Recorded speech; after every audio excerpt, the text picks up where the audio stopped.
आप देख रहे हैं बीजापुर समय। मैं आपके साथ खलील कलादगी। बीजापुर आदिल अमानत कोऑपरेटिव क्रेडिट सोसाइटी लिमिटेड में घोटाले को लेकर फैक्ट फाइंडिंग कमेटी ने दी जानकारी। बीजापुर की मशहूर आदिल अमानत कोऑपरेटिव क्रेडिट सोसाइटी में घोटालों के आरोपों के चलते ग्राहकों और डिपॉजिटरों के अपनी जमा पूंजी पैसों को लेकर डर के बीच 24 सितंबर 2022 को जनरल बॉडी मीटिंग में निर्देशक मंडली ने एक निर्णय पास करके घोटालों के इन आरोपों की जांच के लिए एक फैक्ट फाइंडिंग कमेटी का गठन किया था, जिसके चलते 1 जनवरी 2023 को बीजापुर शहर के मशहूर होटल ब्लू डायमंड के सामने स्थित आदिल अमानत कोऑपरेटिव क्रेडिट सोसाइटी लिमिटेड में फैक्ट फाइंडिंग कमेटी ने मीडिया से बात करते हुए इस कमेटी के अध्यक्ष शकील बागमारे, पदाधिकारी शब्बीर जागीरदार, सैयद कादिर पाशा कादरी, एडवोकेट हॉरपट्टी, एडवोकेट कादरी और एडवोकेट हाजी पिंजार ने आदिल अमानत कोऑपरेटिव क्रेडिट सोसाइटी के घोटालों पर विस्तृत जानकारी दी। आइए जानते हैं क्या कहना है फैक्ट फाइंडिंग कमेटी के जिम्मेदारान का। ತಮಗೆ ಇಲ್ಲಿ ಕರೆದಂಥ ನಮ್ಮ ಉದ್ದೇಶ ಏನೆಂದರೆ, ಸುಮಾರು 40 ವರ್ಷಗಳಿಂದ ಕಟ್ಟಿದಂಥ ಈ the Adil Amanath cooperative society ಇದು ಈ ವಿಜಯಪುರ ನಗರದ ವ್ಯಾಪಾರಸ್ಥರು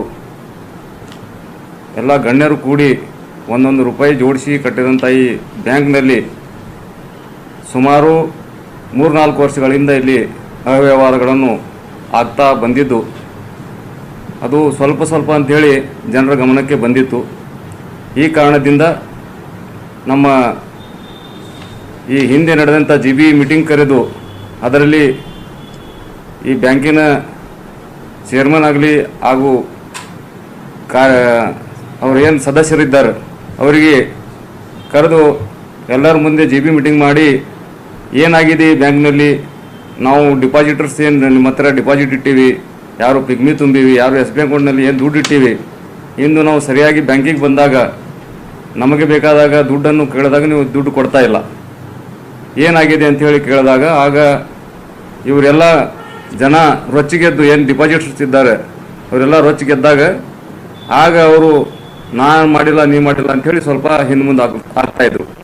ಈ ನಿಟ್ಟಿನಲ್ಲಿ GB ಮೀಟಿಂಗ್ನಲ್ಲಿ ಬಂದಂಥ ಎಲ್ಲ ಈ ಬ್ಯಾಂಕಿನ ಸದಸ್ಯರುಗಳು ಕೂಡಿ ಒಂದು ನಮ್ಮ ಸಮಿತಿಯನ್ನು ನಮ್ಮ ಶಕೀಲ್ ಬಾಗ್ಮಾರಿರವರ ಅಧ್ಯಕ್ಷತೆಯಲ್ಲಿ ಹಾಗೂ ಇನ್ನಿತರ ನಮ್ಮ ವಿಜಯಪುರ ನಗರದ ಮುಖಂಡರು ಹಾಗೂ ಸದಸ್ಯರುಗಳಿಗೆ ಒಂದು ಸಮಿತಿಯನ್ನು ರಚಿಸಿ ಈ ಬ್ಯಾಂಕಿನಲ್ಲಿ ಆಗಿರುವಂಥ ವ್ಯವಹಾರ ಏನಾಗಿದೆ, ಏನಿಲ್ಲ, ಇದರ ಕಥೆ ಏನಿದೆ ಅನ್ನೋದು ತಾವು ಕೂಲಂಕುಷ ಅಧ್ಯಕ್ಷರಾದಂಥ ಶಕೀಲ್ ಬಾಗ್ಮಾರಿರವರ ನೇತೃತ್ವದಲ್ಲಿ ನಾವೆಲ್ಲರೂ ಪರಿಶೀಲನೆ ಮಾಡಿ ಈ ಒಂದು ಹಂತಕ್ಕೆ ಬಂದಿದ್ದೇವೆ.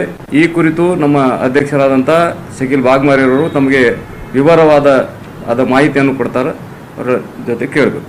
तमाम बीजापुर वालों को ये पता है कि आदिल अमानत कोऑपरेटिव क्रेडिट सोसाइटी लिमिटेड जो तकरीबन 40 साल से बीजापुर शहर में है और यहाँ पर इसके ना जाने कितने मेंबर्स हैं उसका अंदाज़ा भी आप नहीं लगा सकते। बहुत ही काबिल बैंक के तौर पर ये यहाँ पर सेवा दे रही थी, मगर तकरीबन 2010 के बाद इस बैंक में एक छोटा सा घोटाले के तौर पर घोटाले होने लगे और इसकी जानकारी ब्रांच नंबर 2 जो बड़ी कमान के पास है वहाँ से जब वहाँ के मैनेजर वहाँ से ट्रांसफ़र करके मेन ब्रांच में लाया गया तो यहाँ के मैनेजर यहाँ से जब एक मैनेजर वहाँ पर भेजा गया तो पता चला कि ब्रांच 2 में काफ़ी घोटाला हुआ है।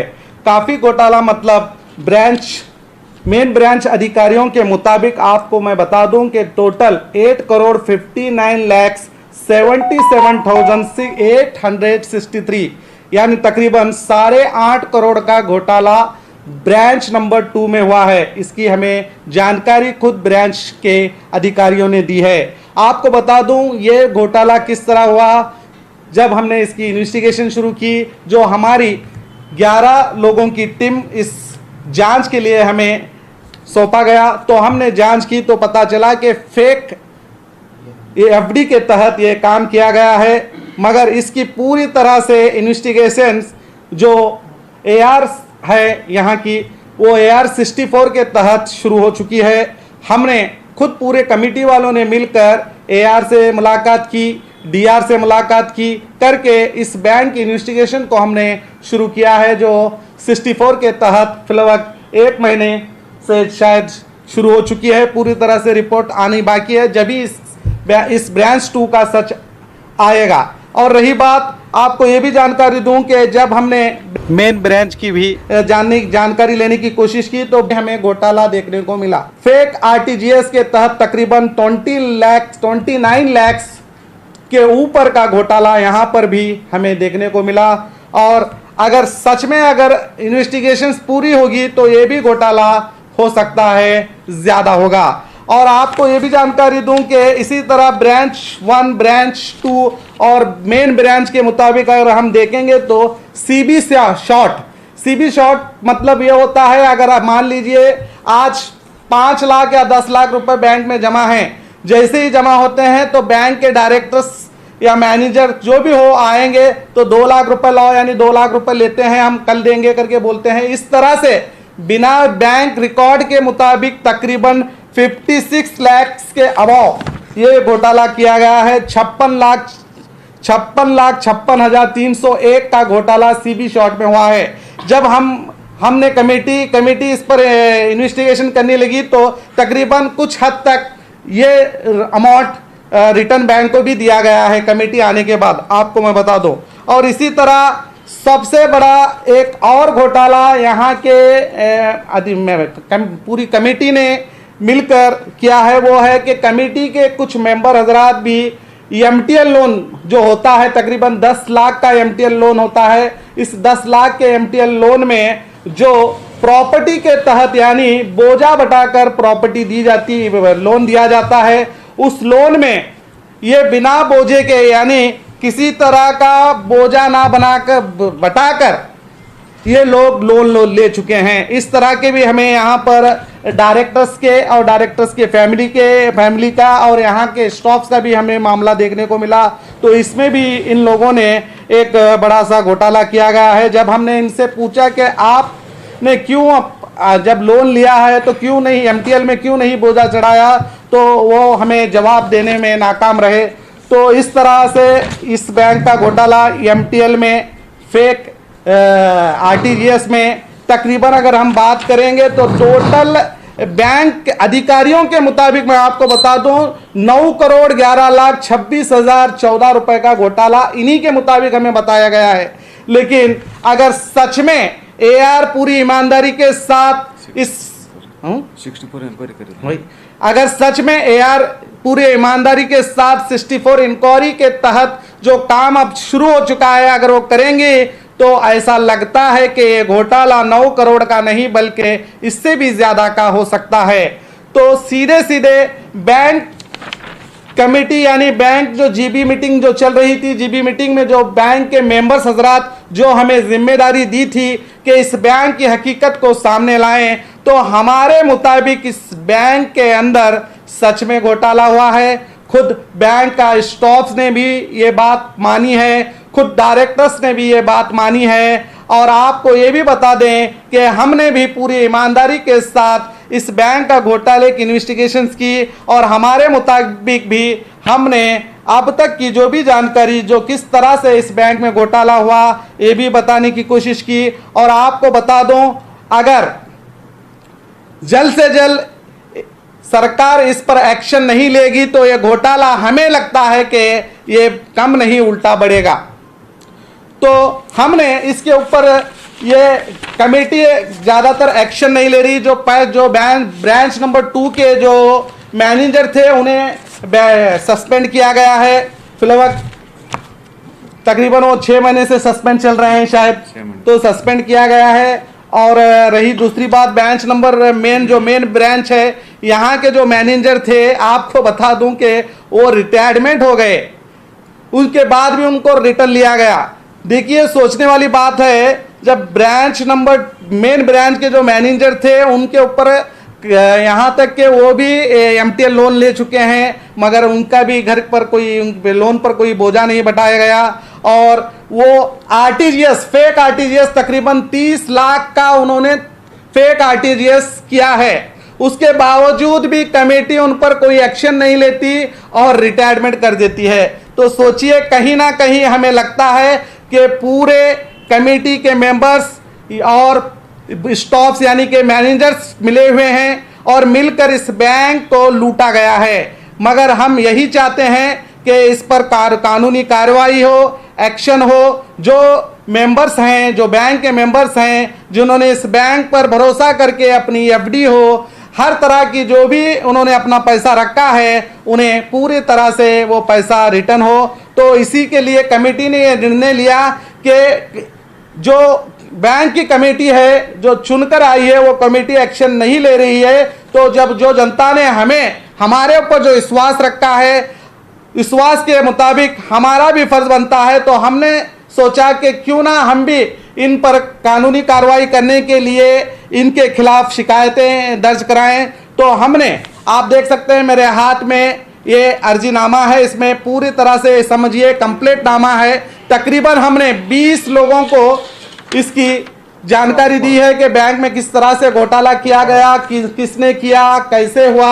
आपको मैं बता दूं, मुख्यमंत्री कार्यालय को हमने इसकी अर्जी दी है, कंप्लेंट पेश की है। मुख्य कार्यदर्शी को हमने दी है, गृह मंत्री को हमने इसकी जानकारी दी है, मुख्य कार्यदर्शी गृह इलाके को हमने इसकी जानकारी दी है, बेंगलुरु, ये जो भी बेंगलुरु है, सहायक सहकार सचिव को हमने इसकी जानकारी दी है, मुख्य कार्यदर्शी कर्नाटक सरकार विधानसभा बेंगलुरु को हमने इसकी जानकारी दी है, लोकायत BS पाटिल को हमने इसकी जानकारी दी है, DIG को हमने इसकी जानकारी दी है, IGP को हमने इसकी जानकारी दी है, जो उत्तर बेलगाम के हैं, और जिला अधिकारी बीजापुर को हमने इसकी जानकारी दी है। PSI लोकायत को हमने बीजापुर को इनकी जानकारी दी है, PSI बीजापुर को हमने इनकी जानकारी दी है, DYSP बीजापुर को हमने इनकी जानकारी दी है, CPI गांधी चौक थाने पुलिस थाने को भी हमने इस घोटाले की जानकारी दी है, PSI गांधी चौक पुलिस स्टेशन को हमने इसकी जानकारी दी है, DR बीजापुर को हमने इसकी जानकारी दी है, और GDR रेलवे स्टेशन रोड जो मेन बैंक के जो मेन कोऑपरेटिव सोसाइटी के ऊपर जो होते हैं, हम उनको इसकी जानकारी दी है। AR बीजापुर को हमने इसकी जानकारी दी है, CBI शाखे को भी हमने इसकी जानकारी दी है, एंड COD मुख्य कचेरी बेंगलुरु को भी हमने इसकी जानकारी दी है। तो तकरीबन हमने जो अधिकारी इस घोटाले में जो सरकारी तौर पर इंटीमेशन हमें देना था, हमने 20 लोगों को इसकी जानकारी दी है, जो हम अपना फर्ज समझकर हमने इन सभी को इसकी जानकारी दी गई है, और पर्सनली भी हम इनको मिलने की कोशिश करेंगे। ये कमेटी का निर्णय है, तो कमेटी के निर्णय के मुताबिक हमें आज प्रेस मीट इसलिए करना पड़ा क्योंकि जो बैंक के मेंबर्स जो थे, वो हम पर एक विश्वास के तहत हमारी एक कमेटी बनाई गई थी कि बैंक में अगर घोटाला हुआ है या नहीं, और किसने किया, किस तरह से घोटाला किया गया, इसकी जानकारी दें। तो हमने पूरे ईमानदारी के साथ आपके सामने बैठकर हमने इस बैंक में जो घोटाला हुआ उसकी जानकारी दी है। हमारा यहाँ तक ही सफ़र था, हमने अपनी पूरी जो भी सूचना थी हमने मीडिया के ज़रिए इस बैंक के मेंबर्स को बताने की कोशिश की है। अब हमने भी अपने तौर पर, कमेटी को छोड़कर अपने तौर पर भी हमने कंप्लेंट्स दिए हैं, इतना सब हम कर चुके हैं। तो हमारा यहाँ तक ही इस बैंक के साथ था, और अब हमारी सभी कमेटी की जिम्मेदारी यहाँ पर ख़त्म होती है। अब आगे कमेटी और मेंबर की जिम्मेदारी है, और आगे इन सभी अधिकारियों की जिम्मेदारी है जिनको हमने कंप्लेंट दिया। अब वो इस बैंक का भविष्य क्या है वो फैसला करेंगे, हम नहीं। अब इनके ग्राहकों के हद तक मैं यही बोलना चाहता हूं, तो ये कमेटी सिर्फ इसलिए बनाई गई थी कि बैंक में कितना घोटाला हुआ, किसने घोटाला किया। तो हमारा काम यही था कि बैंक में घोटाला हुआ है या नहीं, और किस ब्रांच में हुआ, किस ब्रांच में नहीं। तो हमने हमारे हद तक देखा तो ब्रांच 1 में ये CB शॉर्ट का मामला पेश आया, मेन ब्रांच में भी CB शॉर्ट का मामला पेश आया है, मेन ब्रांच में भी RTGS फेक का मामला पेश आया है। यहाँ पर हमें ये भी जानकारी है कि यहाँ पर भी फेक एफडी भी हो चुके हैं, मगर अभी इसकी पूरी तरह से हमें नॉलेज जानकारी नहीं मिली, क्योंकि हमें सही तरीके से इंफॉर्मेशन नहीं है। जो भी इंफॉर्मेशन हमें मिली है, चाहे डॉक्यूमेंटली हो, उसके तहत हमें यह पता चला है कि टोटल 9 करोड़ 11,26,000 तक इस बैंक का घोटाला हो चुका है। मगर इसमें कुछ, जैसे कि हमने कहा कि सीबी शॉट के अंदर जब हमने इंक्वायरी करके उन पर दबाव डाला तो सीबी शॉट की रकम कुछ हद तक बैंक में जमा भी की गई है। अब बैंक के आपके सवाल के मुताबिक हमारा काम सिर्फ इन्वेस्टिगेशन कर बैंक के मेंबर्स को बताना था कि किस तरह से घोटाला किया गया, तो हमारा काम यही था। अब बैंक के जो डायरेक्टर्स हैं, बैंक के जो मेंबर्स हैं, वो उनकी जिम्मेदारी है कि किस तरह से इन्हें वो समाधान कर सकते हैं। आपने पैसे कितने रिकवर करे? नहीं, रिकवरी करने की कमेटी हमारी नहीं थी। एक मिनट, ये क्या था, हमारा इंक्वायरी करने का एक था हमारा, यहाँ घोटाला हुए क्या नहीं हुए। एक दूसरा क्या है, वो इंक्वायरी कर को हमें ऐसा नहीं छोड़े, हमें मुख्यमंत्री से ले को जो कोऑपरेटिव सोसाइटी का AR-DR होता है नीचे तक, SP PSI Lokayukta CBI COD हर एक लिए को हमें जो इंक्वायरी कर रहे हैं वो पूरी जानकारी हमें उनको दी, और उनके तरफ से लोकायुक्त की तरफ से उनको ऑलरेडी नोटिस भी इश्यू हुई करके हमारा नज़र में आई। और हमें जो उनके ऊपर इंक्वायरी को डालें, हमें जो लिखे अभी हमारे इंक्वायरी के मुताबिक इन्होंने यथा घोटाला करें, इनके ऊपर तुम्हें एक्शन लेना। हमारी कमेटी की जानिब से भी हमारा सरकार से आग्रह है कि मासूम लोग जो मेंबर हैं इस बैंक पर भरोसा करके अपने डिपॉजिट्स यहाँ पर किए हैं, अगर ये सरकार अगर इन पर एक्शन नहीं लेगी तो ये नाइंसाफ़ी होगी। हम गुजारिश करते हैं गवर्नमेंट से कि वो इसे इंसाफ दिलाए। एक बात, और डायरेक्टर्स की नेग्लिजेंस है इसमें पूरी टोटली। कैसा नेग्लिजेंस है बोले तो एक P1 को कैशियर बना को कैश काउंटर में बटाते हैं इन्हों, उसे देख रहे नहीं इन्हों। कई को बोले तो इन्हों भी ये मैनेजर के साथ शामिल हुए सही। इन्हों अगर शामिल नहीं रहते इनकी बैंक इनको डायरेक्टर्स क्यों बनाए? सब जन मेम्बरा मिला को तुम्हें जिम्मेदार हैं, वे बड़े हैं, तुम्हें इसे देख रेख करो। इन्हों देख रेख करने का नहीं करे, इन्हों नेग्लिजेंसी कर रहे हैं। इसमें कर को क्या है, टोटली उनको ऐसी आज़ादी दी दोनों में सेक्रेटरी को, जो ब्रांच नंबर 1 और 2 में इन्हों क्या करे सो वो सही, और उन्होंने मिलकर क्या करने का वो ये है। मतलब अभी हमें उनको पूछे ये CB शॉट से वो जो हैं वो उन्होंने क्या करे, अपने अपने जो अकाउंट में है वो भरे सो है। इसमें विदाउट मॉर्गेज लोना जो है इनके फैमिली के, दोस्तों के, इनके रिश्तेदारों के नामों को इन्हों करे सो है। ये इनकी जिम्मेदारी है। इन्हों जो तुम्हारे पास जो फैसला है करेक्ट है अब 100% हमें जो इंक्वायरी कर ये टोटल आपके 11 मेंबर हैं। हाँ सर। पर यहाँ पर 11 मेंबर नजर नहीं आ रहे, तो क्या आपकी टीम में थोड़े लोगों ये डिसीजन नहीं। मान रहे? नहीं, सब जने मान को हम ना 11 लोग बोले, आप 11 लोग यहाँ पर नहीं 11 लोग आज नहीं है, सो आज इतवार है, हमें तुम्हारा बहुत जल्दी में प्रेस बुलाए सो है। ये पूरे जने मिल को बैठ को हमें इंक्वायरी करे सो है, विथ एविडेंस है इसके साथ हमारे पास। अभी जो आप कह रहे हैं कि आपकी टीम में जांच कर रही थी, तो घोटाला अब किसने किया है बताइए? किसने? हमने बोला ना ब्रांच नंबर मैनेजर ने किया है, सेक्रेटरी बोले तो मैनेजर्स, जो ब्रांच नंबर 1 के जो इनामदार हैं पहले अभी रिटायर हो चुके हैं उन्होंने, और उधर ब्रांच नंबर 2 में सईद इंडी साहब जो उधर के मैनेजर थे उन्होंने वापस इधर आए। उन्होंने इनका घोटाला नजर आए, कई को हमें इनका घोटाला नजर हम ना आ रहा कर बोले तो सईद इंडी साहब अगर उन्होंने घोटाला नहीं करते तो अपनी प्रॉपर्टी बैंक के डायरेक्टर्स को कई को लिख को देते हैं उन्होंने लिख को दिया सा हमारे पास है, वो उन्होंने ऑलरेडी अपनी थोड़ी प्रॉपर्टी लिख को दी। अगर मैं कुछ घोटाला कर रहा तो मेरी लायबिलिटीज जो मेरे ऊपर आती ये मैं रिकवरी को देता कर को। जब उन्हें खाए नहीं रहे तो उन्हें क्या भी घोटाला नहीं कर रहे तो वो लायबिलिटीज को अस्तर उन्होंने अपनी सिक्योरिटी को अपनी प्रॉपर्टी नहीं देते थे उन्होंने। ये हमारे नज़र में ऐसा, ये हमारे सामने आए हुए सो है। हमें ये पूरे 11 जने बैठ को इंक्वायरी करे के बाद में चुनो बोले सो है, और हमें ऐसा इंक्वायरी नहीं करें। स्टाफ के P1 से ले को पूरे क्लर्क मैनेजर जितने भी हैं स्टाफ्स हर एक लोग एवरीवन सिंगल बटा को हमें उनकी इंक्वायरी करे सो। इसमें उनका सब हमारे पास प्रूफ है। हमें वो सरकार को और AR को DR को जो आगे इंक्वायरी में हमना जो कमेटी को पूछते हैं हमें उनको प्रोड्यूस करते हैं। जैसे कि इन्होंने कहा कि ब्रांच नंबर 2 के सईद इंडिकर की जब बात आई तो उनके तरफ से 5 प्लॉट्स और खेत हाँ, उनका एक खेत भी बैंक में डिपॉजिट के तौर पर, यानी कि बैंक के जो डायरेक्टर्स हैं उनके नाम पर किया गया है।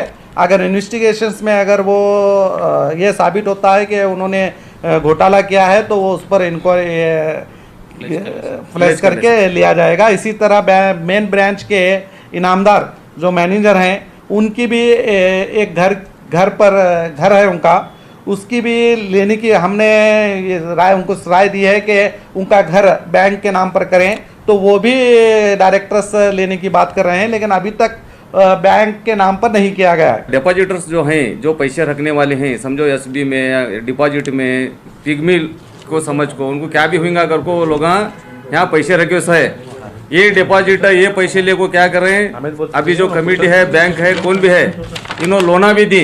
लोन के जो लोन कहता है 28 करोड़ के ऊपर टोटल मैं बोलूँ एमटीएल लोन के मुताबिक 32 करोड़ आना है बैंक को रिटर्न आने का, और 28 करोड़ बैंक देना है जो डिपॉजिटर्स को आपने बोला कि इसमें बहुत सारे फेक यस ये चीज वो फेक अलग है, वो बैंक प्रॉफिट में है, समझिए आप। अब फिलवक्त जो है 28 करोड़ की बात कर रहे हैं, बैंक कैसे 28 करोड़ नहीं, हाँ 28 करोड़ जो है देना है, कैसे देने वाली बैंक लोगों को? अब ये सवाल आप बैंक के मैनेजर से करें, बैंक के डायरेक्टर से करें, रिकवरी इनके जो अधिकारी हैं उनसे करें। और जो लोन ली उनका भी फर्ज बनता है क्या अगर को जब तुमने बैंक लोन दी किसी की डिपॉजिट को रख ले को वो तुमना लोन दिया सो है, तुम्हें भी क्या है, सब जो लोन लिए वाले हैं इनकी भी जिम्मेदारी बनती कि बैंक बचाने वास्ते उन्होंने अपना लोन भरना। और ये बात मैं आपको बता दूं 28 करोड़ बैंक को आना है, जिसकी जब्ती भी डॉक्यूमेंट्स इन्होंने जब्ती नोटिस भी निकाला है। और बहुत जल्दी अब बैंक के जो हमारी जो जिम्मेदारी थी वो खत्म होने के बाद ये कार्रवाई जोरों पर होने वाली है। तो मैं जो कर्जा ले चुके हैं उन सभी को कहना चाहूँगा, ये बैंक आप सबकी है, इस बैंक को बचाना आपका फ़र्ज़ है, और आपने इस बैंक के ज़रिए कर्ज लेकर आपने अपना बिजनेस को बढ़ाया होगा। तो मैं समझता हूँ कि आज बैंक खतरे में है, तो आपका फर्ज बनता है कि आप जो भी डिफॉल्ट हैं वो जल्द से जल्द इस बैंक की जो रकम आपने ली है वो रकम इस बैंक में जमा करें। अगर आप नहीं करेंगे तो भी आप पर कानूनी कार्रवाई की जाएगी, आपके घरों को जब्त किया जाएगा, आपके घरों को नीलाव किया जाएगा। ये कानूनी प्रक्रिया तो होगी। तो हम यही चाहते हैं कि यहाँ से आपको यही कहना चाहेंगे कि बैंक आपकी है, आपका फर्ज बनता है, आपने लोन लिया है तो जल्द से जल्द जो भी आपने कर्ज लिया है बैंक में जमा करें, वरना कानूनी कार्रवाई होना लाजमी है। सूत्रों के हवाले से जी बैंक का बड़े पैमाने पर पैसा रियल एस्टेट में इन्वेस्ट किया गया है, इसके बारे में हमें नॉलेज नहीं है। आप अगर इसके बारे में अगर सवाल करना चाहते हैं तो बैंक के अध्यक्ष हैं, डायरेक्टर्स हैं, आप उनसे बात कर सकते हैं। लेकिन भाई आपने बताया कि अगर बैंक जो लोन ले हैं वो रिटर्न करे तो बैंक बच जाए, 100% बच जाए। रिकवरी की तरफ से बैंक लॉस हुई है, ये डायरेक्टर्स और बैंक के सेक्रेटरी मैनेजर्स की तरफ से लॉस हुई है। तो आपने बोला कि अगर उनके नेग्लिजेंसी खाली उनके नेग्लिजेंसी लोन अगर ये 32 करोड़ आना है, अगर 32 करोड़ आएगा तो हमें देना है इस बैंक वालों को सिर्फ 28 करोड़ डिपॉजिट। उसके बावजूद भी यहाँ पे बैंक में पैसा बचेगा। इंक्वायरी के हिसाब से 32 करोड़ जो आना है वो करेक्ट है, वो यस करेक्ट। ये वो बैंक वाले स्टेटमेंट जैसे बैंक वाले का चौड़न सर मतलब आपने बताया कि कोई फेक लोन है, ये जो है वो 32 करोड़ रुपए आना है, ये लीगल है क्या?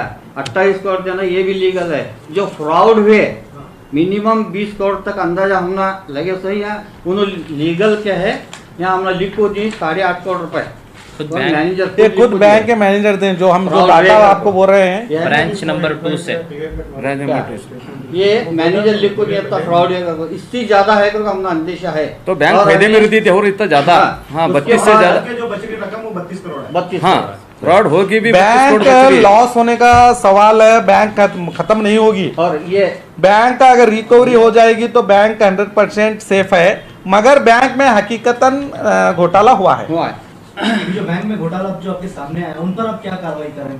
वही आप जैसे कि बोल रहे थे, ये कैसा है, सरकारी संघ के ऊपर रहती है जो AR रिपोर्ट जो बात कर रहे हैं 64 के तहत अब फिलहाल इंक्वायरी स्टार्ट हो चुकी है।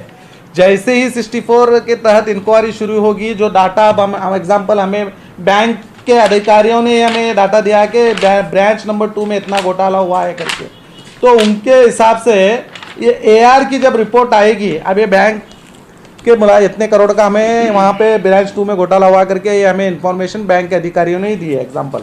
तो मैं ये बोलना चाहूँगा कि एआर की जब रिपोर्ट आएगी 64 इंक्वायरी, तो 100% जो चोर हैं इस बैंक में चोरी किए हैं वो सभी जेल जाएंगे, हाँ पकड़े जाएंगे, ये 100% पकड़े जाएंगे, 100% इन पर कानूनी कार्रवाई होगी। और हम भी इन्हें यही नहीं छोड़ना करके हमने कमेटी ने डिसाइड करके 20 लोगों को इनकी जानकारी दी है।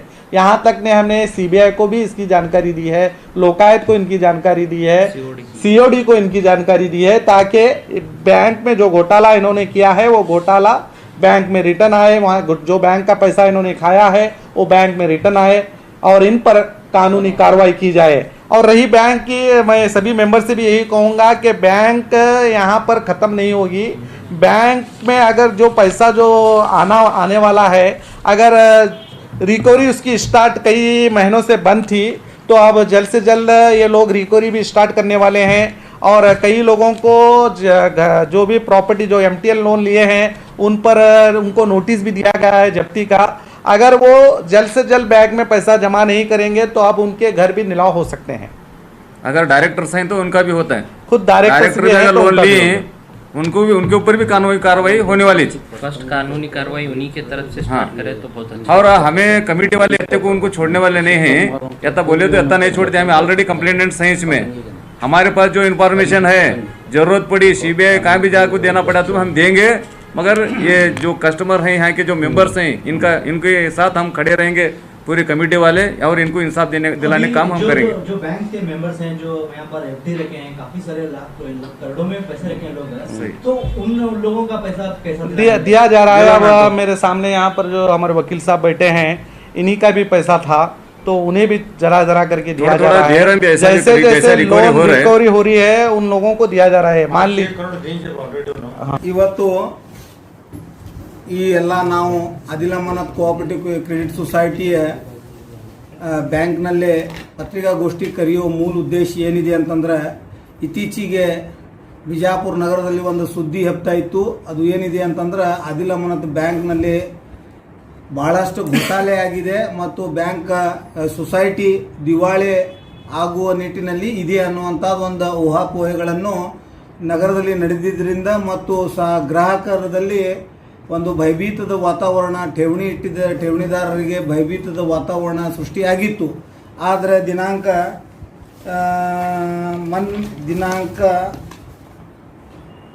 24/9/2022ರಂದು ನಡೆದಿದ್ದು ಜನರಲ್ ಬಾಡಿ ಮೀಟಿಂಗ್ನಲ್ಲೇ ನಿರ್ದೇಶಕ ಮಂಡಳಿಯವರು ಒಂದು ನಿರ್ಣಯ ಟರಾವ್ ಪಾಸ್ ಮಾಡಿ ಒಂದು ಫ್ಯಾಕ್ಟ್ ಫೈಂಡಿಂಗ್ ಕಮಿಟಿಯನ್ನು ಕಾನ್ಸ್ಟಿಟ್ಯೂಟ್ ಮಾಡಿದರು. ಆ ಫ್ಯಾಕ್ಟ್ ಫೈಂಡಿಂಗ್ ಕಮಿಟಿಯಲ್ಲಿ ಹಮೀದ್ ಮುಷ್ರಿಫಿ ಅವರ ನೇತೃತ್ವದೊಳಗೆ 15 ಮಂದಿ ಕಮಿಟಿಯನ್ನು ಕಾನ್ಸ್ಟಿಟ್ಯೂಟ್ ಆಗಿತ್ತು. ಅದು GB-ಯಲ್ಲಿ ನಿರ್ಣಯ ಆಗಿತ್ತು. ಅದರಲ್ಲಿ ಎಲ್ಲ ಪದಾಧಿಕಾರಿಗಳನ್ನು ಫ್ಯಾಕ್ಟ್ ಫೈಂಡಿಂಗ್ ಈ ಸೊಸೈಟಿಯಲ್ಲಿ ಏನು ಆಗಿದೆ, ಅಸಲ್ ಹಕೀಕತ್ ಏನಾಗಿದೆ ಅನ್ನುವಂಥದ್ದು ಸಾರ್ವಜನಿಕರ ಗಮನಕ್ಕೆ ತರಬಯಸುವ ನಿಟ್ಟಿನಲ್ಲಿ ಕಾರ್ಯಾಚರಣೆ ಮಾಡಬೇಕು ಅನ್ನೋಂಥ ದೃಷ್ಟಿಯಿಂದ ಒಂದು ಕಮಿಟಿ ಕಾನ್ಸ್ಟಿಟ್ಯೂಟ್ ಆಗಿತ್ತು. ಆ ಕಮಿಟಿಯ ಕೆಲಸ ಕಾರ್ಯವೈಖರಿ ಏನಿತ್ತು ಅಂತಂದ್ರೆ, ಈ ಸೊಸೈಟಿಯಲ್ಲಿ ನಡ್ತಕ್ಕಂಥ ವ್ಯವಹಾರಗಳಲ್ಲಿ, ಪತ್ರಿಕಾ ವ್ಯವಹಾರದಲ್ಲಿ, ಹಣಕಾಸಿನ ವ್ಯವಹಾರದಲ್ಲಿ ತಾರತಮ್ಯ ಏನಾಗಿದೆ ಮತ್ತು ಬ್ಯಾಂಕ್ ದಿವಾಳಿ ಆಗುವ ಮೂಲ ಉದ್ದೇಶ ಏನಿದೆ ಅನ್ನುವಂಥದ್ದು ಗುರುತಿಸಿಕೊಳ್ಳುವುದು ಮತ್ತು ಸೂಕ್ತ ಕ್ರಮ ಕೈಗೊಳ್ಳಲು ನಿರ್ದೇಶಕ ಮಂಡಳಿಯನ್ನು ಸೂಚಿಸಲು ಒಂದು ಕಮಿಟಿ ನಿರ್ಣಯ ಆಗಿತ್ತು. ಅದರಂತೆ ನಾವೆಲ್ಲರೂ ಕೂಡಿಕೊಂಡು ಪ್ರತಿಯೊಂದು ಬ್ಯಾಂಕಿನ ಸೆಕ್ರೆಟರಿ, ಈ ಸೊಸೈಟಿಯ ಸೆಕ್ರೆಟರಿಗೆ ಮತ್ತು ಈ ಸೊಸೈಟಿಗೆ ಒಳಗೊಂಡ ಪ್ರತಿಯೊಬ್ಬ ಪದಾಧಿಕಾರಿಗಳಿಗೆ, ನಿರ್ದೇಶಕರಿಗೆ ಮತ್ತು ಪಿಯೂನ್ದಿಂದ ಹಿಡಿದು ಸೆಕ್ರೆಟರಿವರೆಗೆ ವಿಚಾರಣೆ ಮಾಡಿದಾಗ ಮತ್ತು ದಾಖಲೆಗಳನ್ನು ಪರಿಶೀಲಿಸಿದಾಗ ಅದರಲ್ಲಿ ನಮ್ಮ ಗುರುಗಳಾದ ವರ್ಪೆಟ್ಟಿ ಸರ್ ಅವರು ಈಗಾಗಲೇ ಅವರು ಆ ಬ್ಯಾಂಕಿನ ವ್ಯವಹಾರದಲ್ಲಿ ಎಕ್ಸ್ಪರ್ಟ್ ಇರೋದರಿಂದ ಮತ್ತು ಇನ್ನೂ ನಮ್ಮ ಸಹೋದರರು ಕೆಲವರು ಬ್ಯಾಂಕಿನ ಕಾರ್ಯವೈಖರಿಗಳಲ್ಲಿ ಎಕ್ಸ್ಪರ್ಟ್ ಇರೋದರಿಂದ ಅವರಿಂದ ಮೇಲ್ನೋಟಕ್ಕೆ ತಿಳಿದು ಬಂದಿರೋದು ಪ್ರಕಾರ ಈ ಆದಿಲ್ ಅಮಾನತ್ ಕೋಆಪರೇಟಿವ್ ಸೊಸೈಟಿಯಲ್ಲಿ ಸುಮಾರು 9 ಕೋಟಿ ರೂಪಾಯಿದ ಅವ್ಯವಹಾರ ಆಗಿದ್ದು ಮೇಲ್ನೋಟಕ್ಕೆ ಕಂಡು ಬಂದಿದೆ. ಇದರಲ್ಲಿ ಎರಡನೇ ಮಾತೇ ಇಲ್ಲ. ಆ 9 ಕೋಟಿಯಲ್ಲಿ 8,77,863 ರೂಪಾಯಿ ಬ್ರ್ಯಾಂಚ್ 2 ಅದರ ವ್ಯವಸ್ಥಾಪಕ ಸೆಕ್ರೆಟರಿ ಕಾರ್ಯದರ್ಶಿ ಆಗಿನ ಕಾರ್ಯದರ್ಶಿ ಅವರಾಗಿದ್ದ ಸೈಯದ್ ಅಹಮದ್ ಇಂಡಿ ಇವರು ಈ ಭ್ರಷ್ಟಾಚಾರಕ್ಕೆ ನೇರ ಹೊಣೆಗಾರ ಅಂತ ಮೇಲ್ನೋಟಕ್ಕೆ ತಿಳಿದು ಬಂದಿದೆ. ಈ ಮೇಲ್ನೋಟಕ್ಕೆ ತಿಳಿದು ಬಂದಿರುವುದು ಆಪಾದನೆಗೆ ಸ್ಪಷ್ಟೀಕರಣ ಮತ್ತು ಸಾಬೀತುಗೊಳಿಸಲು ಕಲಂ 64ರ ಅಡಿಯಲ್ಲಿ ನಡೆತಿರುವ ವಿಚಾರಣೆಯಲ್ಲಿ ಕನ್ಕ್ಲೂಷನ್ ಆಗ್ತದೆ. ಈಗ ನಾವು ಕಂಡು ಹಿಡಿದಿರುವುದು 8.5 ಕೋಟಿ ರೂಪಾಯಿದ ಹಗರಣವನ್ನು ಶ್ರೀ ಸೈಯದ್ ಅಹಮದ್ ಇಂಡಿ ಅಮಾನತದಲ್ಲಿ ಇದ್ದಿರುವ ಕಾರ್ಯದರ್ಶಿಯವರು ಬ್ರಾಂಚ್ 2 ದಿಂದ ಮಾಡಿರುವುದನ್ನು ಸಾರ್ವಜನಿಕವಾಗಿ ನಾವು ಸ್ಪಷ್ಟ ಹೇಳಲಿಕ್ಕೆ ಬಯಸ್ತಾ ಇದ್ದೀವಿ. ಮತ್ತು ಈ 64 ಎನ್ಕ್ವೈರಿ ಒಳಗೆ ಒಂದು ವೇಳೆ ಅವರು ಮಾಡಿರುವ ನಾವು ಕಂಡು ಹಿಡಿದಿರುವ ಆಪಾದನೆಗೆ ಮತ್ತು ನಿರ್ದೇಶನ ಮಂಡಳಿಯರು ಮಾಡಿರುವ ಆಪಾದನೆಗೆ ಮತ್ತು ದಾಖಲೆದೊಂದಿಗೆ ಸಾಬೀತಾದರೆ ಇಂಡಿ ಅವರು ಅದರದ ಜವಾಬ್ದಾರಿ ಮತ್ತು ಜುಮ್ಮೆದಾರಿಯನ್ನು ತೆಗೆದುಕೊಂಡು ಈ 9 ಕೋಟಿ ರೂಪಾಯಿಯನ್ನು ಈ ಸೊಸೈಟಿಗೆ ಮರಳಿ ಕೊಡುವಂಥದ್ದು ವ್ಯವಸ್ಥೆ ಕಾನೂನಾತ್ಮಕ ಏನು ತೆಗೆದುಕೊಳ್ಬೇಕಾಗಿದೆ ಅದು ನಿರ್ದೇಶನ ಮಂಡಳಿಯನ್ನು ಕೈಗೊಳ್ಳುತ್ತದೆ ಅಂತ ನಮ್ಗೆ ಭರವಸೆ ಇದೆ. ಒಂದನೇದು. ಎರಡನೇದು, ಸಾರ್ವಜನಿಕರು ಮತ್ತು ಗ್ರಾಹಕರು ಈ ಮಾಧ್ಯಮದ ಮುಖಾಂತರ ನಾವು ತಮಗೆ ಒಂದು ಸ್ಪಷ್ಟವಾದ ಮಾಹಿತಿಯನ್ನು ಹೇಳಲಿಕ್ಕೆ ಬಯಸುವುದೇನೆಂದರೆ, ತಾವು ಯಾವ ಥರದ್ದು ಭಯಭೀತ ಹಾಗೂ ಗೊಂದಲದೊಳಗೆ ಆಗುವ ಅವಶ್ಯಕತೆ ಏನೂ ಇಲ್ಲ.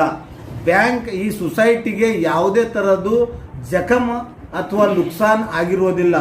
ಈಗಾಗಲೇ ಸೊಸೈಟಿಯಲ್ಲಿ ಡೆಪಾಸಿಟ್ಗಳು ಸಾಕಷ್ಟು ಇದೆ ಮತ್ತು ಗ್ರಾಹಕರು ಕೂಡಲೇ ತಮ್ಮದು ವ್ಯವಹಾರವನ್ನು ಮುಂದುವರಿಸಿಕೊಂಡು ಸೊಸೈಟಿಯನ್ನು ಬಲಪಡಿಸಬೇಕಂತ ನಮ್ಮದು ಆಗ್ರಹ ಇದೆ. ಜೊತೆಗೇನೆ ಈ 64 ಎನ್ಕ್ವೈರಿಗೆ ಅಗತ್ಯ ಕ್ರಮ ಕೈಗೊಳ್ಳಲಿಕ್ಕೆ ನಿರ್ದೇಶನ ಮಂಡಳಿಗೆ ನಾವು ಈಗಾಗಲೇ ಫ್ಯಾಕ್ಟ್ ಫೈಂಡಿಂಗ್ ಕಮಿಟಿಯವರು ಸೂಚಿಸಿದ್ದೇವೆ.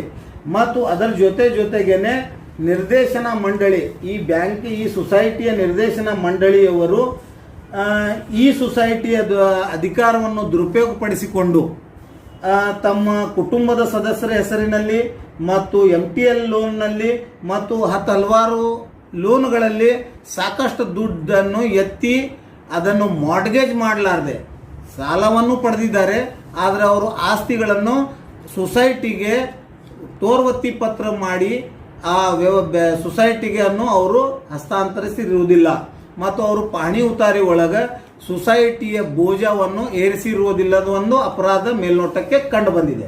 ಅದರ ಜೊತೆಗೇನೆ ಬ್ರಾಂಚ್ 1ನಲ್ಲೇ ಟೋಟಲ್ ಮೇನ್ ಬ್ರಾಂಚ್ನಲ್ಲಿ 29 ಲಕ್ಷ ರೂಪಾಯಿದ ಬ್ರಾಂಚ್ 1 ಸೆಕ್ರೆಟರಿ 29 ಲಕ್ಷದ ಘೋಟಾಲೆಯನ್ನು ಮಾಡಿದ್ದಾರೆ ಅನ್ನುವಂಥದ್ದು ಮೇಲ್ನೋಟಕ್ಕೆ ಈ ಫ್ಯಾಕ್ಟ್ ಫೈಂಡಿಂಗ್ ಕಮಿಟಿಯಿಂದ ರುಜು ಆಗಿದೆ.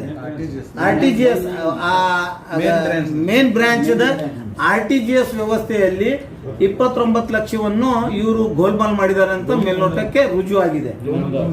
ಮತ್ತು ಅದರ ಜೊತೆಗೇನೆ ಸೆಕ್ರೆಟರಿ ಅವರು ಕಾಗದ ಪತ್ರ ಹಾಜರುಪಡಿಸದೆ ಕಾನೂನಾತ್ಮಕ ಪ್ರಕ್ರಿಯೆಯನ್ನು ಮಾಡದೆ ವೈಯಕ್ತಿಕ ಲೋನ್ಗಳನ್ನು ಅವರು ಪಡೆದುಕೊಂಡಿರುತ್ತಾರೆ ಅಂತುವಂಥದ್ದು ಮೇಲ್ನೋಟಕ್ಕೆ ಕಂಡು ಬಂದಿರುತ್ತದೆ. ಅದರ ಜೊತೆಗೇನೆ ಇನ್ನು 8 ಕೋಟಿ 50 ಲಕ್ಷ ಬ್ರಾಂಚ್ 2 ದಿಂದ ಆಗಿದೆ ಮತ್ತು 56 ಲಕ್ಷ ರೂಪಾಯಿ ಬ್ರಾಂಚ್ 2 ದಿಂದ CB ಶಾರ್ಟ್ ಆಗಿದೆ. ಇದು ಮೂರು ಬ್ರಾಂಚ್ ದಿಂದ 56 ಲಕ್ಷ ರೂಪಾಯಿ CB ಶಾರ್ಟ್ ಆಗಿದ್ದು ಈ ಫ್ಯಾಕ್ಟ್ ಫೈಂಡಿಂಗ್ ಕಮಿಟಿಗೆ ಮೇಲ್ನೋಟಕ್ಕೆ ಕಂಡು ಬಂದಿದೆ. ಮತ್ತು ನಮ್ದು ಈ ಫ್ಯಾಕ್ಟ್ ಫೈಂಡಿಂಗ್ ಕಮಿಟಿಯಿಂದ ಈ ಸಾರ್ವಜನಿಕರು ಜನರಲ್ ಬಾಡಿ ಮೀಟಿಂಗ್ ನಲ್ಲಿ ಸ್ಥಾಪಿಸಿದ ಈ ಫ್ಯಾಕ್ಟ್ ಫೈಂಡಿಂಗ್ ಕಮಿಟಿ ವತಿಯಿಂದ ನಾವು ಹಗಲೇ ರಾತ್ರಿಯನ್ನು ಕಷ್ಟಪಟ್ಟು ಈಗಾಗಲೇ ಸಂಗ್ರಹಿಸಿದ ದಾಖಲೆಗಳನ್ನು ಮತ್ತು ವಿಚಾರಣೆ ಮಾಡಲಾಗಿ ಬ್ಯಾಂಕಿಂದ ಆದಾಯ ಮತ್ತು ಬ್ಯಾಂಕಿನ ಕಾರ್ಯನಿರ್ವಹಣೆಯಲ್ಲಿ ಟೋಟಲ್ 9 ಕೋಟಿ ರೂಪಾಯಿದ ಹಗರಣ ಬ್ಯಾಂಕಿನ ವ್ಯವಸ್ಥೆಯಲ್ಲಿ ದಿನನಿತ್ಯ ಕಾರ್ಯವೈಖರಿ ಮಾಡಿರುವ ಸೆಕ್ರೆಟರಿ ಮತ್ತು ನಿರ್ದೇಶನ ಮಂಡಳಿಯಲ್ಲಿ ಮೇಲ್ನೋಟಕ್ಕೆ ಕಂಡು ಬಂದಿದೆ. ಆದರೆ ಬ್ಯಾಂಕಿಗೆ ಅಥವಾ ಬ್ಯಾಂಕಿನ ಆಡಳಿತಕ್ಕೆ ಯಾವುದೇ ಥರದ ಧಕ್ಕೆ ಆಗಿಲ್ಲ ಮತ್ತು ಬ್ಯಾಂಕ್ ಮುಳುಗಡೆ ಆಗುವ ನಿಟ್ಟಿನಲ್ಲಿ ಇಲ್ಲ ಅನ್ನುವಂಥದ್ದು ಸ್ಪಷ್ಟವಾಗಿ ನಾವು ಹೇಳಲಿಕ್ಕೆ ಬಯಸ್ತಾ ಇದ್ದೀವಿ. ಮತ್ತು ಜೊತೆಗೇನೆ ಈ ಪತ್ರಿಕಾಗೋಷ್ಠಿಯ ಮುಖಾಂತರ ಬಿಜಾಪುರ ನಗರದ ಎಲ್ಲ ಆದಿಲ್ ಅಮಾನತ್ ಕೋಆಪರೇಟಿವ್ ಕ್ರೆಡಿಟ್ ಸೊಸೈಟಿಯ ಗ್ರಾಹಕರಿಗೆ ಮತ್ತು ಸದಸ್ಯರಿಗೆ ನಾವು ವಿನಂತಿಸಿಕೊಳ್ಳುವುದೇನೆಂದರೆ, ತಾವು ಎಲ್ಲ ಗ್ರಾಹಕರು ಮತ್ತು ಸದಸ್ಯರು ಏನು ಯಾವ ಥರದ್ದು ವಿವಿಧ ಬೇರೆ ಬೇರೆ ರೀತಿಯ ಲೋನ್ ಯಾವ ಥರದ್ದು ಪಡೆದುಕೊಂಡಿರಿದ್ದೀರಿ ಅದನ್ನು ಕೂಡಲೇ ತಾವು ಈ ಸೊಸೈಟಿ ನಿಮ್ಮದು ಸೊಸೈಟಿ ಆಗಿರುವುದರಿಂದ, ಈ ಸೊಸೈಟಿ ಎಲ್ಲರದು ಸೊಸೈಟಿ ಇರುವುದರಿಂದ ತಾವೆಲ್ಲರುಗಳು ಲೋನ್ ನಮ್ಮ ಸೊಸೈಟಿಯ ರಿಕವರಿ ಆಫೀಸರ್ ಮತ್ತು ಸಿಬ್ಬಂದಿಗಳು ತಮ್ಮ ಸಾಲವನ್ನು ತೀರಿಸಲು ನೋಟಿಸ್ ಕೊಟ್ಟಿದ್ದಾಗ ಕೂಡಲೇ ತಾವು ಸಾಲವನ್ನು ಮರುಪಾವತಿಸಲು ಶುರು ಮಾಡಿದರೆ ಬ್ಯಾಂಕಿನ ಹಣಕಾಸಿನ ವ್ಯವಸ್ಥೆ ಮತ್ತು ಬಲಿಷ್ಠ ಆಗ್ತದೆ ಮತ್ತು ಸೊಸೈಟಿ ಸುಭದ್ರವಾಗಿ ನಡೆಯುತ್ತದೆ ಅಂತ ನಮ್ಮ ಇದು ಫ್ಯಾಕ್ಟ್ ಫೈಂಡಿಂಗ್ ಕಮಿಟಿಯವರು ಮಾಡಿರುವ ಒಂದು ಫೈಂಡಿಂಗ್. ಅದರ ಜೊತೆಗೇನೆ ನಾವು ಈಗಾಗಲೇ ಫ್ಯಾಕ್ಟ್ ಫೈಂಡಿಂಗ್ ಕಮಿಟಿ ವತಿಯಿಂದ ಸಬ್ ಕೋಆಪರೇಟಿವ್ ಸೊಸೈಟಿಯ ರಿಜಿಸ್ಟ್ರಾರ್ಗೆ ವಿನಂತಿಸಿಕೊಂಡಿದ್ದೀವಿ ಮತ್ತು ಈ ರಾಜ್ಯದ ಘನ ಸರ್ಕಾರದ ಮುಖ್ಯಮಂತ್ರಿಯಿಂದ ಹಿಡಿದು ಮತ್ತು ಅದಕ್ಕೆ ಈ ಕೋಆಪರೇಟಿವ್ ಸೊಸೈಟಿಗೆ ಸಂಬಂಧಿಸಿದ ಎಲ್ಲ ಅಧಿಕಾರಿಗಳ ವರ್ಗಕ್ಕೆ ಮತ್ತು ಮಂತ್ರಿಗಳಿಗೆ ಮತ್ತು ಕಾರ್ಯದರ್ಶಿಗಳಿಗೆ ಈಗಾಗಲೇ ಈ ಸೊಸೈಟಿಯ ಆಗು ಹೋಗುವ ಸಂಪೂರ್ಣ ವರದಿಯನ್ನು ರಿಜಿಸ್ಟರ್ ಪೋಸ್ಟ್ ಮುಖಾಂತರ ನಾವು ವರ್ಗಾಯಿಸಿ ಅವ್ರದ್ದು ಸಹಾಯವನ್ನು ಕೇಳಿದ್ದೀವಿ. ಮತ್ತು ಅದರ ಜೊತೆಗೇನೆ ಪೊಲೀಸ್ ಇಲಾಖೆ ಪೊಲೀಸ್ ಅಧೀಕ್ಷಕರ ವಿಜಯಪುರ ಮತ್ತು ಸಂಬಂಧಪಟ್ಟದ ಪೊಲೀಸ್ ಠಾಣೆಯ ಜುಡಿಷನಲ್ PSI ಮತ್ತು ಉತ್ತರ ವಲಯ IGPಗೆ ಮತ್ತು ಈಗ ಸಂಬಂಧಪಟ್ಟಿದ್ದ ಅದೇ ಸಂಬಂಧಪಟ್ಟ IGP ಉತ್ತರ ವಲಯ ಬೆಳಗಾಮ ಮತ್ತು ಪೊಲೀಸ್ ಇಲಾಖೆಯ ಸಂಬಂಧಪಟ್ಟ ಈ ವಿಷಯಕ್ಕೆ ಸಂಬಂಧಿಸಿದ ಪೊಲೀಸ್ ಅಧಿಕಾರಿಗಳಿಗೆ ಈಗಾಗಲೇ ನಾವು ಸಂಪೂರ್ಣ ವರದಿ ಸಮೇತ ದಾಖಲೆ ಸಮೇತ ಈಗಾಗಲೇ ನಾವು ಕೊಟ್ಟಿರುತ್ತೇವೆ. ಕಾನೂನಾತ್ಮಕ ಕ್ರಮ ಕೈಗೊಳ್ಳಲಿಕ್ಕೆ ನಾವು ಏನೇನು ಅವಶ್ಯಕ ಕ್ರಮಗಳು ಅದಾವ ಅದನ್ನು ತೆಗೆದುಕೊಳ್ಳುತ್ತೇವೆ ಮತ್ತು ನಿರ್ದೇಶನ ಮಂಡಳಿಗೆ ಈಗಾಗಲೇ ನಾವು ಸೂಚಿಸಿದ್ದೀವಿ.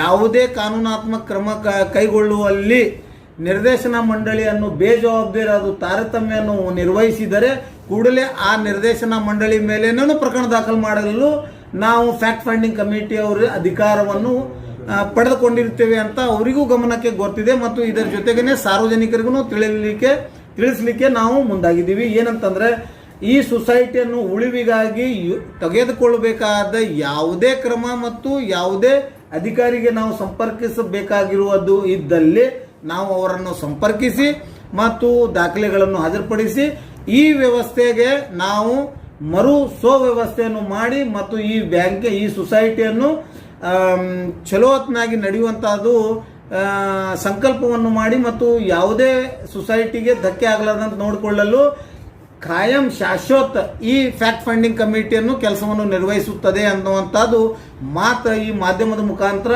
ನಮ್ಮ ಈ ಆದಿಲ್ ಅಮಾನತ್ ಕೋಆಪರೇಟಿವ್ ಸೊಸೈಟಿಯ ಎಲ್ಲ ಗ್ರಾಹಕರಿಗೆ ಮತ್ತು ಸದಸ್ಯರಿಗೆ ನಾವು ಸಂತೋಷದಿಂದ ತಿಳಿಲಿಕ್ಕೆ ಬಯಸ್ತಾ ಇದ್ದೀವಿ. ಈ ಸಬ್ ರಿಜಿಸ್ಟ್ರಾರ್ ಕೋಆಪರೇಟಿವ್ ಇವರಿಗೆ ನಾವು ಈಗಾಗಲೇ ಸಂದರ್ಶನವನ್ನು ಕೊಟ್ಟು ಅಗತ್ಯ ದಾಖಲೆಗಳನ್ನು ಕೊಟ್ಟು ಈ ಸಂಬಂಧಿಸಿದ ನಿರ್ದೇಶನ ಮಂಡಳಿ ಹಾಗೂ ಈ 3 ಬ್ರಾಂಚಿನ ಕಾರ್ಯದರ್ಶಿಗಳ ಮೇಲೆ ಕಾನೂನು ರೀತಿಯ ಯೋಗ್ಯ ಕ್ರಮ ಕೈಗೊಳ್ಳಲು ಮತ್ತು ಸಂಬಂಧಿಸಿದ ಪೊಲೀಸ್ ಇಲಾಖೆಗೆ ದೂರು ದಾಖಲಿಸಲು ನಿಯಮಬದ್ಧ ಪ್ರಕರಣ ದಾಖಲು ಮಾಡಲು ನಾವು ಈಗಾಗಲೇ ಅವರಿಗೆ ಒತ್ತಾಯ ಹೇರ್ತಾ ಇದ್ದೀವಿ. ಈ section 64 enquiry at an earliest ಯಾವಾಗ ಕನ್ಕ್ಲೂಡ್ ಆಗ್ತದೆ ಅವಾಗ ನಿಜವಾದ ತಪ್ಪಿಸ್ತ ಮತ್ತು ನಿಜವಾದ ಭ್ರಷ್ಟಾಚಾರ ಸ್ಪಷ್ಟವಾಗುತ್ತದೆ ಮತ್ತು ಭ್ರಷ್ಟಾಚಾರ ಯಾರು ಮಾಡಿದ್ದಾರೆ ಅವರು ಮನೆ ಮಠ ಆಸ್ತಿ ಎಲ್ಲ ಜಪ್ತಿ ಮಾಡಿ ಈ ಸೊಸೈಟಿಯನ್ನು ಉಳಿಸಲು ನಮ್ಮ ಮೇಲ್ನೋಟಕ್ಕೆ ಒಂದು ಗುರಿ ಮತ್ತು ಸಂಕಲ್ಪ ಇರುತ್ತದೆ ಅಂತ ಹೇಳಿ ನನ್ನ ಮಾತು ಮುಗಿಸ್ತೀನಿ. ತಮಗೆಲ್ಲ ಗೊತ್ತಿದ್ದ ಹಾಗೆ ಜನರಲ್ ಬಾಡಿ ಮೀಟಿಂಗ್ ಕಾಲ್ ಮಾಡಿ ಈ ಆದಿಲ್ ಅಮಾನತ್ ಕೋಆಪರೇಟಿವ್ ಸೊಸೈಟಿಯಲ್ಲಿ ಏನು ಹಗರಣ ಆಗಿದೆ ಅನ್ನೋದ್ರ ಬಗ್ಗೆ ಒಂದು ಕಮಿಟಿಯನ್ನು ಸ್ಥಾಪನೆ ಮಾಡಿದ್ದಾರೆ. ಆ ಕಮಿಟಿಯಲ್ಲಿ ನಾನು ಒಬ್ಬ ಸದಸ್ಯರಿದ್ದೇನೆ. ಸುಮಾರು 3-4 ತಿಂಗಳವರೆಗೆ ಈ ಏನಾಗಿದೆ ಅನ್ನೋದ್ರ ಬಗ್ಗೆ ನಾವು ಎಲ್ಲ ದಾಖಲೆಗಳನ್ನು ಪರಿಶೀಲನೆ ಮಾಡಿದೆವು. ಆದರೆ ಎಕ್ಸಾಕ್ಟು ಎಷ್ಟು ನಷ್ಟ ಆಗಿದೆ, ಯಾರಿಂದ ಆಗಿದೆ ಅನ್ನೋದ್ರ ಬಗ್ಗೆ 64 ಎನ್ಕ್ವೈರಿ ಎಲ್ಲಿವರೆಗೆ ಮಾಡೋದಿಲ್ಲ ಯಾರು ಅಲ್ಲಿವರೆಗೆ ಎಕ್ಸಾಕ್ಟ್ ಗೊತ್ತಾಗಲ್ಲ. ನಮಗೆ ಕೊಟ್ಟಂಥ ರಿಪೋರ್ಟ್ ಏನಪ್ಪ ಅಂದ್ರೆ ಎಷ್ಟು ಕೊಟ್ಟಿದ್ದಾರೆ ಈಗ ಎಷ್ಟು ಕೋಟಿ 9 ಕೋಟಿ ಸಮಥಿಂಗ್ ಏನೋ ಆಗಿದೆ ಅಂತ ಕೊಟ್ಟಿದ್ದಾರೆ. ನಾವು ಇದು ಅವ್ರು ಕೊಟ್ಟ ದಾಖಲೆಗಳ ಆಧಾರ ಮೇಲೆ ಹೇಳಕತ್ತೀವಿ. ಎಕ್ಸಾಕ್ಟ್ ಎಷ್ಟಾಗಿದೆ ಅನ್ನೋದು 64 ಆದಮೇಲೆ ಗೊತ್ತಾಗೋದು. ಪ್ಲೀಸ್ ಒಂದು ಮಾತು. ಎರಡನೇದಾಗಿ ಈ ಘೋಟಾಳೆ ಆದಮೇಲೆ ಇವರು ರಿಕವರಿ ಮಾಡಿದ್ದಾರೆ. ಸುಮಾರು ಒಂದು 4-5 ಕೋಟಿ ರೂಪಾಯಿ ಏನಪ್ಪ ಅಂದ್ರೆ ಕಲೆಕ್ಟ್ ಮಾಡಿ ನಂದು ಡಿಪಾಸಿಟ್ ಇತ್ತು, ನನಗೂ ಸ್ವಲ್ಪ ಮಟ್ಟಿಗೆ ಕೊಟ್ಟಿದ್ದಾರೆ. ನನಗೆ ಅಷ್ಟೇ ಅಲ್ಲ, ಭಾಳಷ್ಟು ಜನರಿಗೆ ಏನಪ್ಪ ಅಂದ್ರೆ ರಿಕವರಿ ಮಾಡಿ ಅಮೌಂಟ್ ಕೊಟ್ಟಿದ್ದಾರೆ ಇಲ್ಲ ಅನ್ನೋದು. ಈಗ ಎರಡನೇ ಪ್ರಶ್ನೆ ಏನಂತಂದರೆ, ಇಲ್ಲಿ ಏನು ಕಾನೂನು ಕ್ರಮ ತೆಗೆದುಕೊಳ್ಳೋ ಅಧಿಕಾರ ನಮಗಿಲ್ಲ ಕಮಿಟಿಗೆ. ನೀವೇನು ಮೆಂಬರ್ಸ್ ಏನಪ್ಪ ನಮ್ಮ ಕಮಿಟಿ ನೇಮಕ ಮಾಡಿದ್ದೀರ, ನಾವೆಲ್ಲ ವಿಚಾರಣೆ ಮಾಡಿ ಏನಾಗಿದೆ ಏನಿಲ್ಲ ಅನ್ನೋದನ್ನು ಆ ಸದಸ್ಯರಿಗೆ ತಿಳಿಸೋ ಜವಾಬ್ದಾರಿ ನಮಗಿದೆ. ಕಾನೂನು ಕ್ರಮ ಜರುಗಿಸುವ ಅಧಿಕಾರ ಕಾನೂನು ಮೇರೆಗೆ ERಗೆ DRಗಿದೆ ಮತ್ತು ಅವರು ಮೇಲಾಧಿಕಾರಿಗಳಿಗೆ ಇವ್ರ ವಿರುದ್ಧ ಕಾನೂನು ಕ್ರಮ ಜರುಗಿಸುವ ಅಧಿಕಾರ ಇದೆ. जुड़े रहिएगा आपके अपने चैनल बीजापुर समय के साथ।